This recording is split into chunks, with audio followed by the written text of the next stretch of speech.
종합보험에 가입된 차량에 의해서 피해를 입은 경우에는 별 문제가 안 됩니다만, 종합보험에 가입되어 있지 않는 차량에 사고를 입었을 때 만약에 사지마비가 됐다 또는 식문행활이 됐다, 이런 경우에 있어서 간병 비용에 대한 부분이 상당히 이제 문제점이 됩니다. 과연 어떻게 처리를 하는 것이 바람직한지 오늘 여기에 대해서 주제를 가지고 한번 따라오겠습니다. 보험이 들어있지 않으면은 사실 모든 피해 보상을 이 가해자가 손해배상을 해야 되는데, 가해자가 변제 능력이 제대로 안 되는 경우가 더 문제가 되겠죠. 변제 능력이 충분히 된다면은 가해자 상대로 해서 민사적인 또는 형사적인 합의를 진행할 수 있고, 그 합의가 원만치 않으면은 결국 가해자의 채권을 확보한 뒤에 재산 가압류를 통해서 소송을 통해서 판결을 받게 되면은 특별한 문제가 없겠습니다만, 만약 그렇지 않은 경우가 문제되겠죠. 자, 이런 경우는 어떻게 합니까? 보통 피해자분들 입장에서는 무보험자 상해보험으로 처리를 하는 경우들이 종종 있습니다.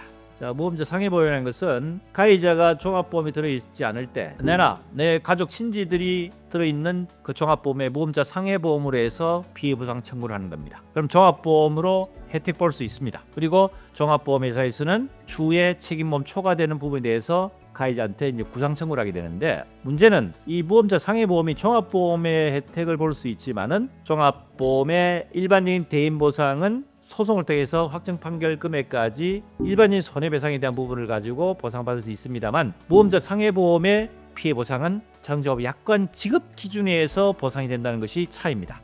약관 지급 기준에서 피해 보상이 된다는 것은 약관에 있는 지급 기준 범위 내에서 산정된 내용으로 보상이 됩니다. 여기는 어떻게 되어 있냐면은 이 간병비에 대한 기준 자체가 부상 상해급 수에 따라서 1급, 2급, 3급, 4급, 5급까지 해당되는 경우에만 간병비용을 일부 지원하되어 있습니다. 그 상해급 수가 1급에서 2급 경우에는 간병비 2달간 간병비 지원이 되고요. 3급, 4급은 한 달간, 5급은 2주치에 대한 간병비용만 지급이 됩니다. 자, 그렇다면은 사지마비다, 최소한 1, 2급이 된다 했을 때도 2달밖에는 간병비 지원이 약관 기준에는 안 된다는 얘기입니다. 가정간호비라는 규정이 약관 규정이 있습니다만, 이 경우에는 완전 식물인간 또는 완전 사지마비 환자인 경우에 있어서 예외적으로 인정하기 때문에 일반 사지마비 환자인 경우에는 이 항목 적용이 안 됩니다. 자, 그러다 보니까 결과적으로 상해급 수에 대한 간병비용만 지불되기 때문에 그 비용은 최대 대바이 2달밖에 인정이 안 된다는 얘기입니다. 그러니까 간병비 부분이 무보험자 상해보험으로 해서도 제대로 피해 보상이 혜택 볼 수가 없다는 거죠. 그럼 결과적으로 가해자를 통해서 해결할 수 있는 방법밖에 없는데, 가해자 과연 피해 보상을 지급할 수 있는 변제 능력이 안 됐을 때 어떻게 하냐. 그래서 사실은 이 종합보험에서의 피해 보상에 대한 규정은 엄청나게 중요합니다.